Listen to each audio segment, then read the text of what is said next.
The last message my father sent me before he sacrificed himself. You ma, my undercover identity has been exposed. The criminals will definitely come for revenge. Take mom and leave the country now. Remember this. Never, ever reactivate my police badge number. I was utterly heartbroken, but I didn't heed my father's warning. To keep Mikai safe from retaliation, I broke up with her in front of the entire school. Her eyes red. She knelt on the ground, begging me to wait, begging me not to leave, begging me not to fall for someone else. But I was so cold. I turned and left, arm in arm with a wealthy woman. The deeper the love, the deeper the hatred. From that day on, Mikai utterly despised me. She endured humiliation for 4 years, finally reaching the pinnacle of the business world, becoming the richest person in the capital. And after achieving success, the first thing she did was use her power to drag me back home. Then she started bringing man after man home, all to humiliate me. Everyone in our circle laughed at me, calling me a lowly, pathetic boy toy, but I just smiled bitterly and stayed silent. On the day she brought home the 99th man, his voice sounded just like my friend Fang Yuan. Soon after, Mikai walked out wearing a towel, not a trace of emotion in her eyes. You're back just in time. We're out of condoms. Go buy a few boxes. After saying that, she pulled open a drawer beside her and threw a thick wad of cash right in my face. Keep the change. Isn't money what you love? My face stung where the bills had hit. I didn't pick up the money from the floor. Instead,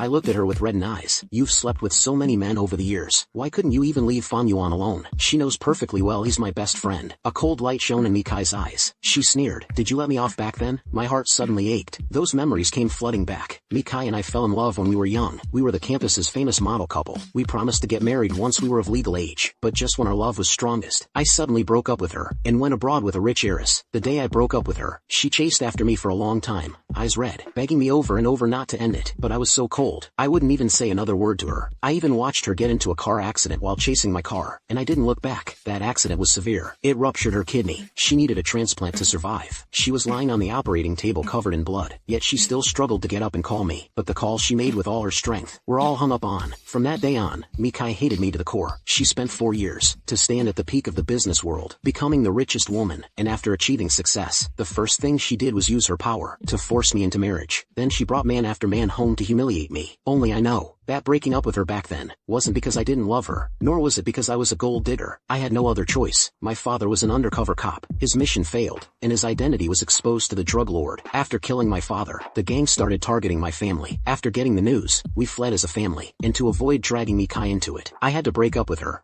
Later, I heard she was in a car accident. I risked my life to go to the hospital and donate a kidney to her. I rushed home before she even woke up, but I never expected that all 4 of our elderly relatives, along with my mother and sister, would all be brutally killed by the drug dealers. I was the only one who narrowly escaped. Thinking of how my family died, my eyes involuntarily turned red. Seeing my reddened eyes, Mikai spoke coldly, but there was a hint of expectation in her gaze. What? You want to say you had a good reason back then? Snapping back to reality, I just shook my head firmly. No reason. You weren't wrong about me. I am exactly that kind of shallow, materialistic person. I couldn't explain my reasons back then, and I can't mention them now. I carry the blood debt of my family. Our connection is over. These past years were like time I stole. Now I'm determined to inherit my father's badge number. The mission is dangerous. I might be joining my family soon. Seeing me like this, Mikai's expression darkened further. She stared at me coldly, her tone filled with anger. If not, then get out and buy condoms. I didn't say anything. I picked up the money from the floor and left. After buying them, I left the condoms by the door, went back to my room and locked the door. That night, Mikai seemed to be deliberately getting back at me. The two of them said many sweet nothings next door. All the things she used to say to me. Back then, we didn't have much. We lived in a tiny rental under 20 square meters, but we were deeply in love. I imagined growing old with Mikai countless times, having children, and living a happy life together. But those memories are like a mirage. No matter how beautiful, they'll never return. Thinking of this, tears started streaming down uncontrollably. When I woke up the next day, my pillow was already soaked. When I went downstairs, both of them were already awake. The house staff were noticeably busier than usual. That's when I found out it was Fang Yuan's birthday. Mikai was going to throw him a grand birthday party at home. When the party started, many friends from our circle showed up. They greeted Fang Yuan warmly, as if he were the master of the house. Mikai gave him all the face he could want. She held his hand and led him to accept toasts from everyone. After he blew out the candles and made a wish,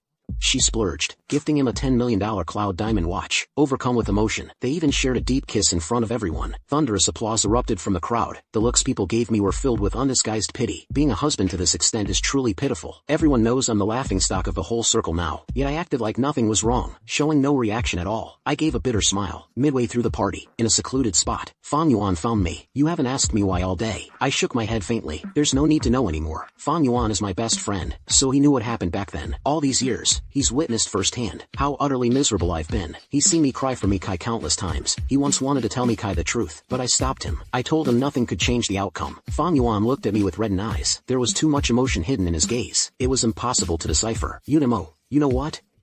I hate you like this, acting like you don't care about anything. You don't know anything, so of course you don't know that I've secretly liked her for many years, but her heart only has you. I know how miserable you've been for her all these years. You have no idea how low she stooped for you. Of course I know how much Mikai loves me. Even now, if I just admitted my mistake, she'd forgive me immediately, but I can't do that. Fang Yuan looked at me and paused. You know what? Actually, Mikai didn't plan to be with me at first, because I lied to her, saying I was the one who donated the kidney to her back then. I just listened quietly. I didn't say a word, seeing I was still silent. Fang Yuan's breathing gradually became ragged. After a long moment, he finally spoke. Unimo, you haven't given me a birthday gift this year, but there's only one thing I want. I want you to give Mikai to me. Hearing this, I was silent for a long time. Just as Fang Yuan thought I wouldn't answer, I spoke. Okay. Fang Yuan smiled, tears in his eyes. If you're giving her up, then do it completely. Make sure there's no trace of you left in her heart. As his words fell, he let go of the railing, closed his eyes, and fell backward. The loud crash startled everyone. When Mikai saw Fang Yuan lying on the ground, covered in blood, her face turned ice cold. Unimo, you're asking for it. She helped Fang Yuan up and rushed out the door. The party ended on a sour note. I was brought to the hospital by the bodyguard too. I heard Fang Yuan was hemorrhaging badly, and it just so happens my blood type matches his, so Mikai didn't hesitate to order me to donate blood. Donating blood requires a simple physical exam. Any past surgeries or medical history would be revealed. I can't let Mikai find out now that I was the one who donated a kidney to her. Thinking of this, I immediately put on a deliberately harsh expression. I'm not donating. My blood type isn't rare or anything. Why does it have to be me? Mikai pulled out a thick stack of bills from her coat and threw them hard in my face. You just love money, don't you? I'll give you however much money you want. Will you donate now? I stared numbly at the person in front of me as she threw stack after stack of bills in my face. It felt like a knife had sliced open my heart. After she relentlessly threw 6 or 7 stacks, I finally crouched down, picking up the scattered bills one by one. I forced a smile and looked at her. See?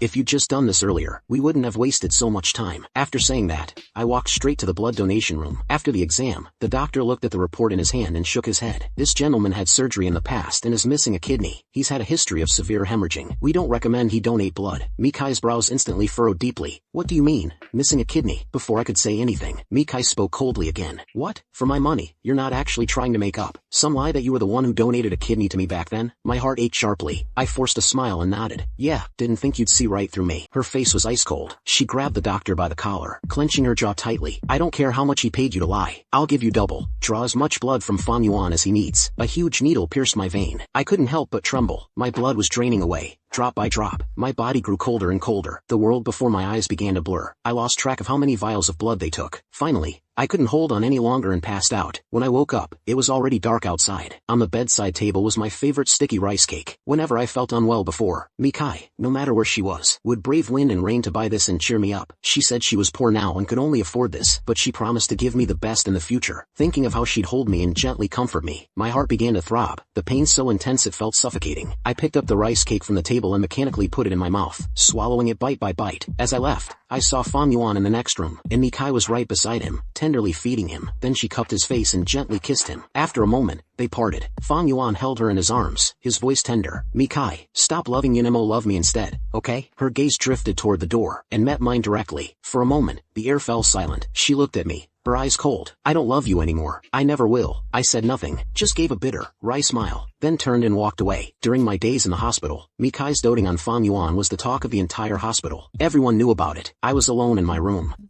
No one came to visit me. The intern nurse thought I was single. One day, she actually got the nerve to ask for my number. Of all times, Mikai happened to see it. She stared coldly at the two of them, not saying a word. Her eyes were chillingly cold. In the following days, I never saw that nurse again until I was discharged. On the day I was discharged, Fang Yuan insisted on taking me with him. Mikai, you take Yunimo. It's inconvenient for him to take a taxi alone. Mikai looked at me coldly. Her tone was icy. Fang Yuan, don't be too kind to him. Otherwise, you'll be eaten alive. Besides, he's quite the ladies' man. Plenty of people would be willing to give him a ride home. I didn't say anything. In the end, I still got into her car. Halfway there, Mikai suddenly got a call, saying she was invited to a drinking party. Hearing this, Fang Yuan immediately begged her to take us both along. Mikai didn't refuse. The three of us arrived at the party together. Everyone saw her holding Fang Yuan's hand, and thought he was Mikai's husband, so all eyes were on them. Following behind them, Ms. Mi, Who is this gentleman? She glanced at me and said coldly, him, he's our housekeeper. We brought him along to take care of Fan Yuan. My heart skipped a beat, but I didn't say a word in rebuttal. During the party, someone offered Mikai a toast. She just waved coldly at me. Drink. You're not here to have fun. Don't worry, you'll be paid. I smiled. Without hesitation, I picked up the glass and downed the drink in one go. I downed the drink in one go. Everyone saw how she didn't care about me. They all came over to my side and kept pouring me drinks, and I didn't refuse any of them. At one point, a middle-aged woman used the excuse of a toast to discreetly grope me. I pushed her away several times, but she put her hand on my abs again. In the dimly lit corner, Mikai watched the woman's actions. Her gaze grew colder. I don't know how long I drank, but I started feeling dizzy. Walking made the world spin even more. I got up and went to the restroom to splash water on my face. When I came out, that middle-aged woman was walking toward me step by step. A bad feeling suddenly washed over me. I quickly backed away, but she was faster. She covered my mouth and nose with a drug towel. My body grew heavier. It felt like my blood instantly started boiling. Just as I was being pushed into a room, I kicked the woman hard in the shin, taking advantage of her loosening her grip in pain. I shoved her away and stumbled out, running. I randomly found a room and hid inside. My body was burning up, like it was about to explode. That towel, it was drugged. I knew I'd been dosed. In my dazed state, the door was pushed open. A tall woman walked in, backlit. I couldn't see her face clearly. I thought she was a server from the private room. I rushed toward her in a panic. I grabbed her hand tightly. Get me a woman. Hurry. Her voice was cold. Do you know what you're saying? I bit my lip hard, forcing myself to stay lucid. I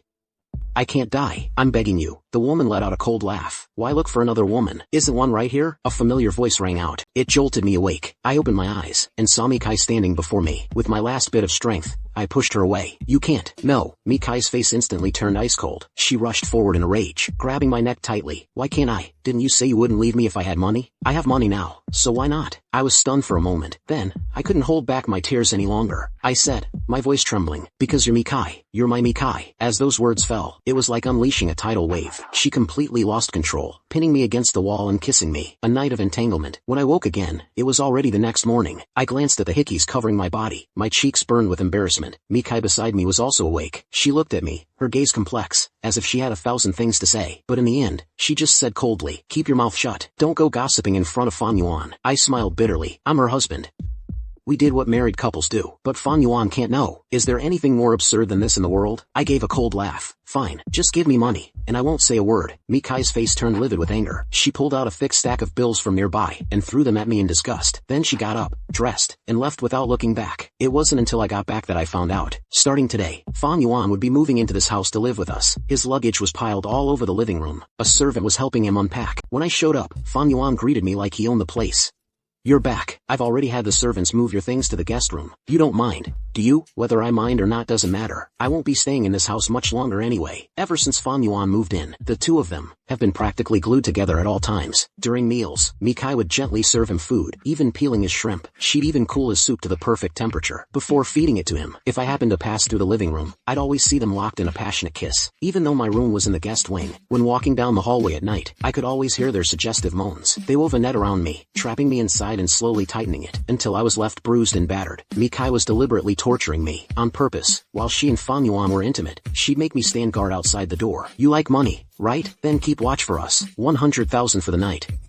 How's that? Her face was so alluring, her thin lips slightly upturned, cold and aloof. I looked at her in silence for a long time before finally answering. 200,000. Mikai's face twitched slightly. She clenched her jaw, grabbed a bundle of cash from the side, and threw it at me with disgust. Get out. Expressionless, I picked up the money. As I left, I even considerately closed the door for them. Humiliations like this were endless. She made me tidy up their rooms, buy underwear for Fan Yuan, and even clean up the aftermath of their intimacy. My payment for doing these things was wads of cash thrown in my face, over and over. I never once refused out loud, nor did I show any emotion, no resentment, no anger, no sadness, nothing. I just calmly picked up the money, and took care of everything she asked me to do, cold as a machine. But Mikai went completely crazy because of my indifference. Late at night, in a deserted spot, she couldn't help but wrap her arms around my waist, pinning me against the wall and demanding, why are you so cold? Why don't you care? Why aren't you jealous? Have you never cared for me at all? Unimo, what do I even mean to you? I remained just as detached as ever. The look in my eyes as I gazed at her held not a trace of affection. I only care about the money. If you want me to act the way you expect, that'll cost extra. This time, Mikai didn't fly into a rage. She just looked at me with a cold laugh. By the end of it, her eyes were actually turning red. She shoved me away, and never looked back. A few days later, Mikai had a work trip. She went to Snowfall Villa for business. I wasn't supposed to know about it. After all, she never tells me her whereabouts. The servants were whispering about it. I happened to overhear as I passed by. I heard the young lady went to Snowfall Villa on business. She got caught in an avalanche on her way down, and there's still no word from her. Really?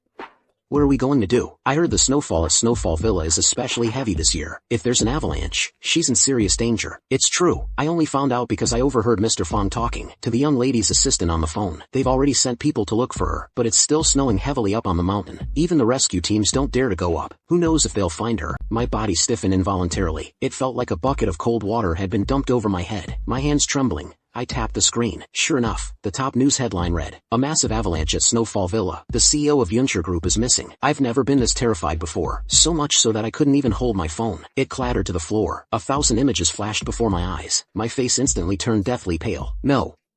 Mikai, you have to be okay. I hurriedly got up, grabbed my coat and scarf, and put them on. Then I rushed out of the villa. When I reached the foot of Snowfall Villa, all the rescue teams were held back by the storm, afraid to go up. I resolutely pushed my way to the front of the crowd. I grabbed a snowmobile and was about to start it. Someone stopped me. "Are you trying to get yourself killed? The visibility is too low in this blizzard. Even if you go up, you won't save anyone. You'll just get yourself killed. We have to wait for the storm to pass before going up." Gritting my teeth, I shoved the person aside. "Stay out of it. I will bring her back." Without a moment's hesitation, I hit the throttle and sped off. The storm on the mountain was even worse. Even though I was wearing thick snow gear, I was still shivering from the cold. Everything was white as far as the eye could see. Finding Mikai would be like finding a needle in a haystack. I called her name over and over. The wind and snow swallowed my voice. My throat grew hoarse, but I kept calling for her. An hour later, I finally saw her figure, underneath a tree. I rushed forward like a madman. I took off my hat and scarf, and wrapped them around her. She was already unconscious by then. Her cheeks were as cold as ice. My heart ached as I carried her to my car. On the way, my leg got cut by a stick hidden under the snow, but I barely felt a thing. I drove through the snowstorm for 3 whole hours. Finally reaching the foot of the mountain, the rescue team saw us, and rushed over in shock. They never expected one person alone could have the guts and strength to brave such harsh weather, find her and bring her down. The moment I saw the crowd rushing toward us, I glanced back at Mikai. Only then did I let myself pass out. I don't know how long I was out. When I finally came to, Mikai was long gone from the hospital. I packed up my things, and went to the hospital to check myself out. It wasn't until I got home that I realized Fang Yuan had already brought her back, and the one who braved the storm alone to rescue her from the mountain was now Fang Yuan. Seeing her safe and sound, I had nothing to say, so I just turned and headed upstairs. Seeing I showed no concern for her, Mikai coldly called out to me, "Unimo, are you really that heartless?" My back stiffened slightly, but I still said nothing and went straight upstairs. Ever since Fang Yuan saved Mikai, she's been treating him incredibly well. Even the household staff knew that in the Yun household, the most important voices were Mikai's and Fang Yuan's. She promised him that if he asked, she would grant him any wish. Fang Yuan held her in his arms, his tone as gentle as ever. "I don't want anything. I just want to make it official. Mikai, you know, I've always wanted to marry you." Mikai's arm, which was wrapped around his, stiffened. After a moment of silence, she finally spoke slowly. "I can agree to anything you ask, but not this." He suddenly looked up, his eyes already glistening with tears. "Is it still because of Unimo? You love him so much, but does he love you? Mikai, the one who's always been by your side. Can't you see that at all?" As the words fell, he pushed her away and rushed out, his eyes red. Before Mikai could chase after him, a screeching sound of brakes came from the doorway. She ran out the door, only to find Fang Yuan lying in a pool of blood. Her face instantly changed, and she ran toward him on her long legs. She held him in her arms. He looked so fragile, as if he could vanish from her life at any moment. Mikai trembled as she grasped his hand, looking at him with pity and deep regret. I promise you anything." Having received her answer, he finally smiled with relief. The car accident wasn't serious. After a simple bandaging at the hospital, he was discharged. The first thing Mikai did after leaving the hospital was to ask me for a divorce. The two sat on the living room sofa, both appearing cold and distant. Mikai spoke first. "Name your price for the assets." I casually flipped through the divorce agreement. "Whatever you think is fair, but there's one thing I must have." She frowned. "What?" I closed the agreement and replied calmly, "The family heirloom you gave me years ago. That heirloom isn't just a jade pendant, it's also a token of our love. If I fail in my mission, and am laid to rest in the future, I plan to have the pendant buried with my ashes, to grant myself that peace, and to give myself something to hold on to." Hearing this, Mikai's eyes lit up instantly. Suppressing the tremor in her voice, she whispered, "If you don't want the divorce, I don't have to go through with it either." I knew exactly what she wanted to hear, but I just couldn't give her what she wanted. Of course we're getting divorced. Divorce means a bigger share of the assets. Why wouldn't I? This jade pendant is valuable. I had it appraised. "It's worth a lot. You have to give it to me." Seeing my shameless behavior, Mikai's face turned pale with anger. Her slender fingers clenched into fists. Her gaze, sharp as a blade, pierced the man before her. "Unimo, you have no heart. See you at the Civil Affairs Bureau tomorrow."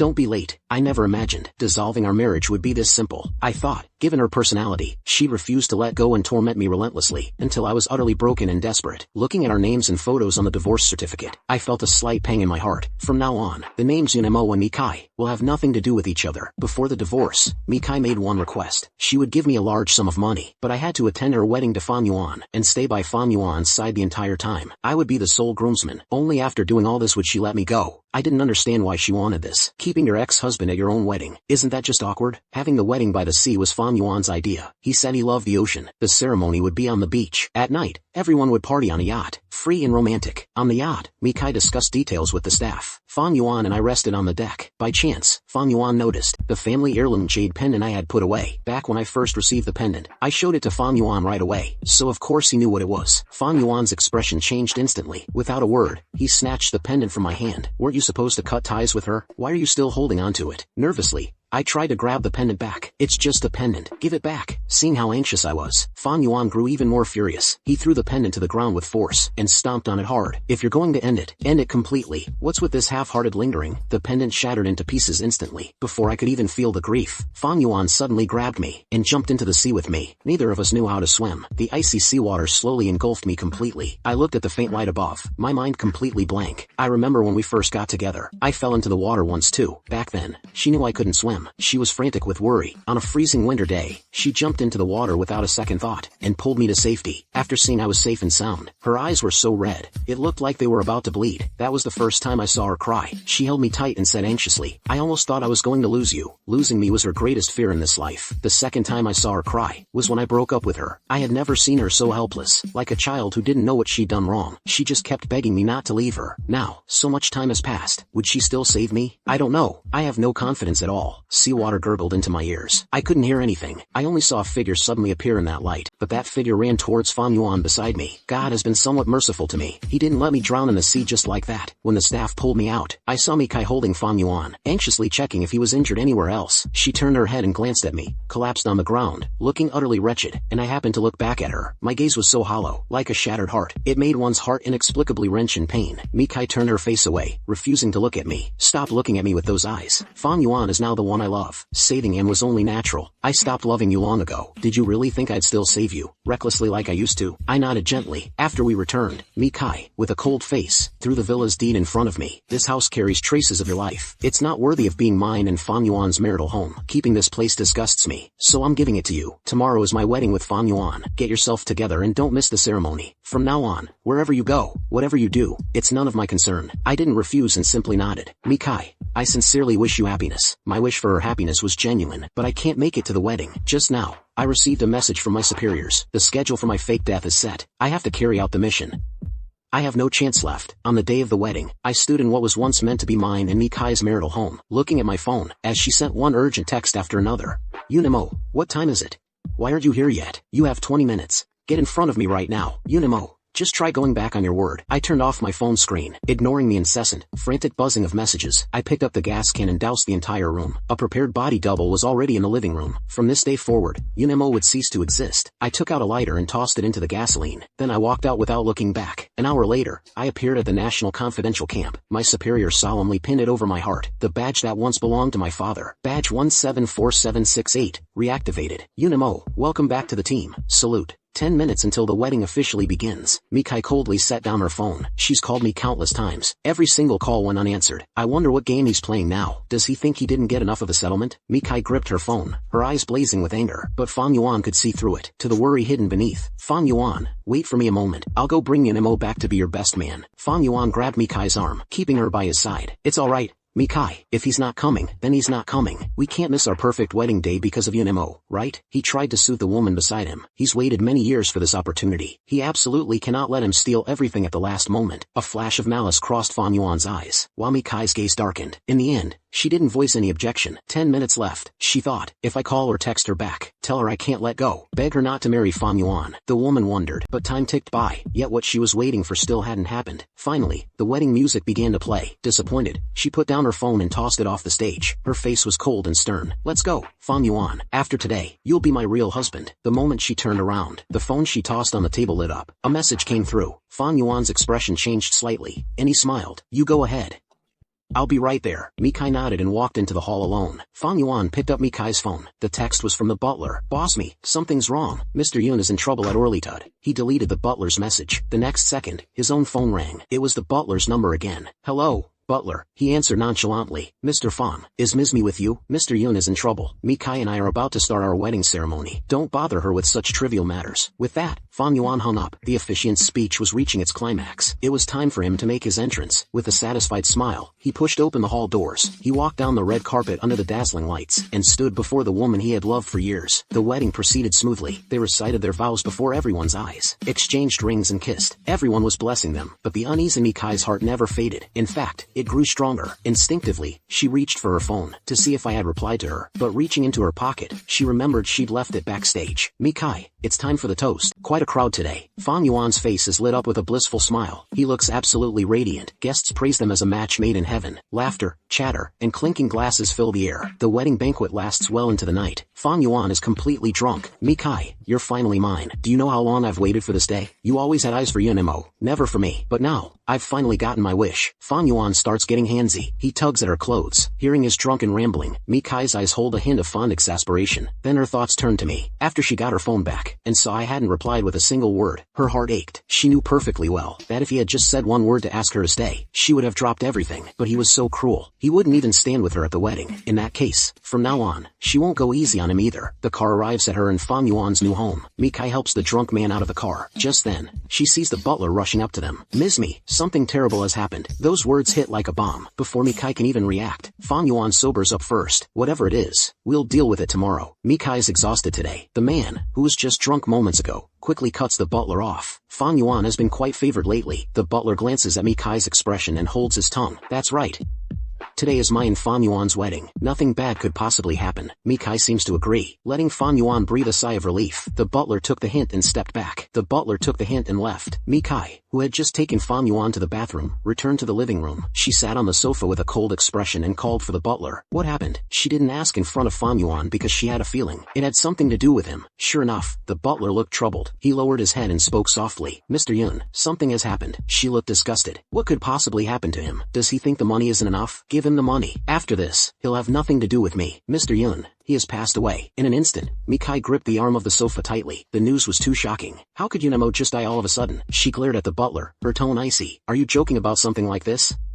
Do you have a death wish? The butler was so terrified he almost knelt down. How could he possibly joke about something so serious? The butler reported the situation, trembling with fear. It's true. This afternoon, we noticed the house you gave Mr. Yun caught fire. The fire was huge. The rescue team didn't arrive in time. It took several hours to completely put out the flames. When we went inside to look, Mr. Yun was already burned beyond recognition. There was no saving him. The air fell silent for a moment. An incredulous look appeared in Mikai's eyes. After a long while, she finally seemed to react and roared in anger. How is that possible? Something this big. Why didn't anyone tell me? What the hell are you all doing? I called you. I also sent text messages, but you didn't respond. I even called Mr. Fang. He said you were busy. No need to bother you with such trivial matters. The butler bowed his head, respectful and trembling. Impossible. Another furious roar. Except during the wedding ceremony, she always kept her phone on her. No one called at all. In a fit of rage, Mikai pulled out her phone, intending to confront the butler, but in the recycle bin, she saw deleted messages and calls, all from the butler. She was utterly shocked. That time was right before the wedding was about to start. Only Fang Yuan could have tampered with it. Her face turned pale, and her heart began to race. Take me to see Yunimo. Her voice trembled. Mizong, Mr. Yun is already. Before the butler could finish, Mikai's eyes welled up with tears. Take me to see Yunimo. She shouted again. The butler, looking pained, reluctantly nodded. The driver prepared the car and took her to the house we once shared. When Mikai got out of the car, she could hardly believe her eyes. Our memories had turned to rubble. Nothing remained. She walked dazedly across the land scorched by the fierce fire. The strong smell of smoke still hung in the air, proof of how merciless the blaze had been. She walked to the innermost spot. On a small patch of cleared ground, she saw a charred body. Her breath seemed to stop at that moment. Mikai slowly knelt down. She didn't dare reach out to touch it, afraid it would crumble to dust. Is it him? Her voice was hoarse. It was hard to believe that in just one day, I had ended up like this. Mikai's heart felt completely suffocated. A single tear fell from her reddened eyes, silently hitting the ground beneath her feet. Why did it have to come to this? What was the real reason? Why did the fire start? Yunimo,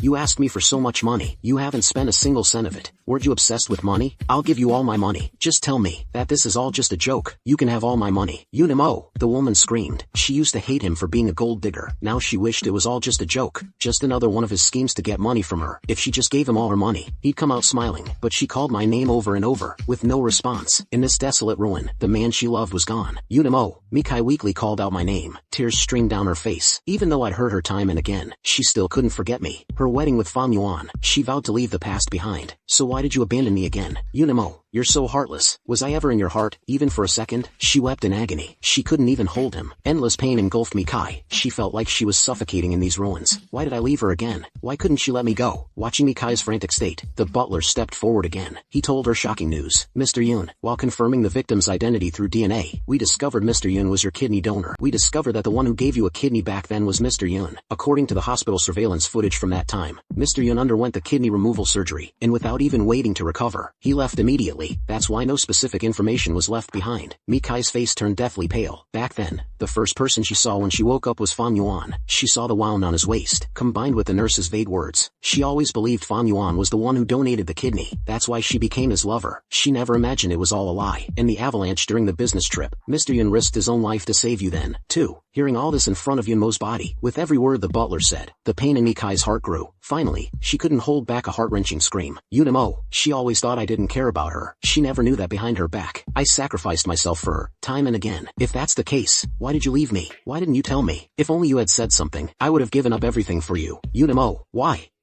Just tell me why. You silently endured all my humiliation all this time. How much did your heart ache? Why didn't you tell me you love me too? Tears of despair fell, one by one. Overwhelming pain seemed to consume her entirely. Under a silent night sky dotted with stars, all truths were finally vindicated before the grave of the departed. Mikai didn't return immediately. Instead, she ordered a proper burial for me. Her phone rang countless times during this. Even without answering, she knew who it was. The man who caused my demise. After a night of busy work, she finally settled everything by daybreak. She didn't finish everything until dawn. She got my ashes and placed them in the grave with her own hands. She hated herself, and she hated Fan Yuan even more. If he hadn't deceived her, how could she have only realized, after Yunmo's death, all the things he had done for her? And he even framed Yunmo, time and again, making him do so many hurtful things to me. Thinking of all that had happened in the past, Mikai felt her heart ache unbearably. She loved Yunmo, even more than her own life. Yet, deceived by someone else, she had heard him countless times. The name carved on the tombstone pierced her eyes deeply. Her hand trembling, she reached out to touch the two characters, Yunmo. An endless desolation welled up inside her. Amo is already dead. What's the point of her living on? But before that, there was one more thing she had to do. Mikai's phone rang once more. This time, she didn't ignore it. The sorrow in her eyes faded, replaced by a cold, sharp hatred. She answered the call. Mikai, where have you been? Why are you only answering now? I was so worried about you. It was Fan Yuan's voice. Last night, he was on edge, terrified that the butler would reveal the news of Yunmo's accident. But when he came out of the shower, Mikai was still gone. At this moment, he was extremely worried. He was afraid that the next second, Yunmo would appear with Mikai, and then never look at him again, reducing him back to that insignificant supporting character. He had barely slept all night, constantly calling Mikai and Yunmo, but no one answered any of the calls. Panic made him tremble. He was just too afraid of Yunmo. He knew he couldn't compare to Yunmo, so he pretended to be the one who donated a kidney to Mikai, the one who saved her life in the avalanche. He kept setting Yunmo up, trying to make Mikai despise him. He thought that once he married Mikai, he wouldn't feel so insecure anymore. But just one message from Yunmo. He didn't even show up in person, still managed to lure Mikai away so easily. Why is that? Yunmo clearly doesn't love her and abandoned her. Fan Yuan hated Yunmo to the core. Now, the moment Mikai answers his call, she forgets everything else, immediately putting on a worried face. You weren't here last night. I felt dizzy and couldn't breathe again. The doctor said it's still because I'm missing a kidney. Come back and stay with me, okay? He often used excuses like this. Every time, Mikai would drop what she was doing to go to him. Fine.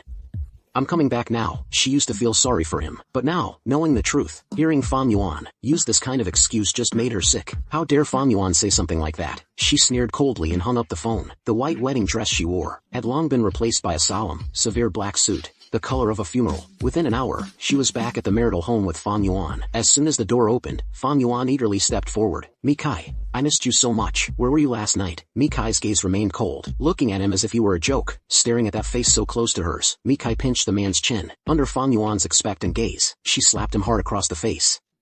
Asterisk smack. Asterisk. Fan Yuan was sent sprawling to the floor. He looked up, his eyes full of disbelief. Mikai, why did you hit me? I've saved you so many times, and you still hit me? As he spoke, he seemed to realize something. He covered his face. His gaze gradually turned fierce. I get it. Is it you, Ma? Did he say something to you? He doesn't even love you, no matter what he said. Mitsai, don't you believe me? I'm the one who truly loves you. The The one willing to give everything for you. Yuma only enjoys your kindness towards him. He's just a gold-digging scumbag. Mitsai, didn't you already know this? He acted as if he'd been terribly wronged. Little did he know that such words would only make Mitsai even angrier. Fan Yuan, you're asking for it. Facing the man who had fallen to the ground, she kicked him. The kick sent Fan Yuan crashing headfirst into a pillar. Blood flowed from his forehead, and he still didn't understand what had happened. Why would Mitsai do this to him? It must be Yuma. He must have done something. Fan Yuan crawled on the ground to Mitsai's feet, pitifully crying and shaking his head. Mitsai, tell me, what did I do wrong? I can change anything. Please don't believe Yuma's words, okay? However, the woman's eyes no longer held the affection they once did. If the butler hadn't investigated, I wouldn't have known you've been lying to me all along. It wasn't you who made the vow, nor was it you who saved me from the bloodbath. It was all Yuma. He's the one who sacrificed everything for me, and you actually took credit for what he did. You kept framing him. Fan Yuan, you have some nerve. His face turned pale. His hand clutched Mitsai's pant leg. His eyes filled with tears. I didn't want it to be like this. Mitsai, believe me, I just love you so much. I didn't want Yunemo to keep hurting you, abandoning you. Now that we're married, you should stop worrying about Yunemo. Let's just live our lives together, okay? I promise I'll change. Mikai, please, forgive me. I'm your husband now. Fan Yuan couldn't stop crying, looking up, hoping the person before him would forgive him just this once. But he forgot. Mikai was never one for mercy, and Yunemo had always been the love of her life. Her voice was as cold as ever. I was just too trusting of you. That's why Yunemo ended up like this. Do you know where he is now? If you go and apologize to him, I'll forgive you. Fan Yuan's eyes lit up. He knew he still had a chance. He'd been with Mikai for so long. She couldn't possibly not care about him at all. She hated seeing him cry the most. He nodded quickly, a smile appearing in his eyes. Yes, of course, I was wrong. Apologizing to Yunemo was the right thing to do. Doesn't he like money? I'll give him a lot of money. He'll be thrilled. Mikai, where is he then? I'll go apologize to him right now. Mikai looked at him, a cruel smile curling at the corner of her mouth. Her voice seemed to come from hell. Then go down there yourself and atone for your sins. Fan Yuan's face instantly turned deathly pale, unable to believe what he just heard. Yunemo is dead. How is that possible? There must be some mistake. This must be his way of trying to keep you. How could Yunemo possibly be dead? He cried out. There's madness in Mikai's eyes. You're still pretending. If it weren't for you, Yunemo wouldn't have died. If you hadn't stopped the butler from contacting me, Yunemo could have been saved. To marry me, you'll stop at nothing. Now Yunemo is dead. Are you happy now? Do you know how he died? Let me tell you, Fan Yuan, while we were having our wedding, Yunemo was in the fire. You stopped the butler. You kept me from knowing. I could have saved him. By the time I got there, he had already burned to death. With every word, the fury in Mikai's eyes grows, as if she's ready to take him down with her any second. Deep fear wells up in Fan Yuan's eyes. He's never seen Mikai like this before, so crazed and reckless. I'm sorry, Mikai. Mikai glares at Fan Yuan with hatred. She steps forward and kicks him hard. From today on, you will repay Yunemo for everything. You'll experience all the pain he went through. Fan Yuan lies on the floor, gasping heavily, but then he realizes death would be better, because Mikai has mercilessly declared his punishment, starting with a kidney. Bodyguards rush in. They drag the man on the floor out. They don't go to a regular hospital. Instead, they go to a private clinic. This is Mikai's territory. Inside, Fan Yuan is tied down on an operating table. Boss me, if we don't use anesthesia, not only will there be excruciating pain, but he could also bleed out and die. The doctor tries to dissuade her. Mikai coldly lifted Fan Yuan's shirt. Her hand touched the scar on his side. It was because of his scar that she had always trusted Fan Yuan. She had never examined it closely. Now, feeling it with her hand, she realized it was just a crude tattoo. How ridiculous. She withdrew her hand, her eyes filled with even more disgust. She issued an order that brooked no refusal. Make the cut right over the tattoo. Since he dared to lie to me, then let's make it all real. The gagged man shook his head frantically, but Mikai didn't even glance at him. She left the operating room directly. The doctor sighed. Who knows how this guy pissed off Ms. Me? Ah well, it's not my business. The sharp scalpel cut into the skin. No anesthesia. Fan Yuan was in so much pain he nearly passed out. Finally, the surgery ended. Fan Yuan, pale and drained of color, fell unconscious. The tattoo on his waist, meant to deceive Mikai, was now a real, gruesome wound. When Fan Yuan woke up, he found himself in an airtight room, with not a sliver of light. The slightest movement sent unbearable pain shooting from the wound on his waist. No bandages, no disinfection, no measures for healing or recovery. He was so weak, he didn't even have the strength to speak. But Mikai wouldn't let him die so easily. Someone came regularly to bring him food. If he didn't eat, they force-fed him, keeping him alive with just a breath left in him. After a week, just as his wound showed signs of healing, someone came in and roughly removed the stitches. He endured the pain all over again. Piercing screams echoed through the basement. The blood that flowed out had turned a dark crimson. Mikai watched it all from behind the surveillance monitor. In her hand was a photo of me from when I was alive. It was from when our relationship was at its best. Every time she looked at this photo, she felt as if she had returned to the past, to those days of poverty, yet contentment. The two of us struggled and worked hard together, carefully holding hands and sharing kisses, dreaming together of a future that belonged to us. And then I heartlessly abandoned her. When When we met again, everything had changed. The pure, wonderful person from her memory had become vain, became detestable, became a stranger to her. She sought revenge on him with a frenzy, wanting him to know that leaving her back then was a mistake. But if only you would speak up, if only you would say you love me, say there was a reason back then, no matter what the reason was, I would have believed you. But why? Such an obvious truth. Could you not understand it? If you really didn't love me, why did you save me? Time and again, Mikai's eyes were red and swollen. Tears fell silently, landing on the face of the person in the photo, resembling tears we both shared. She was filled with endless regret. If only she had swallowed her pride. What does the past matter?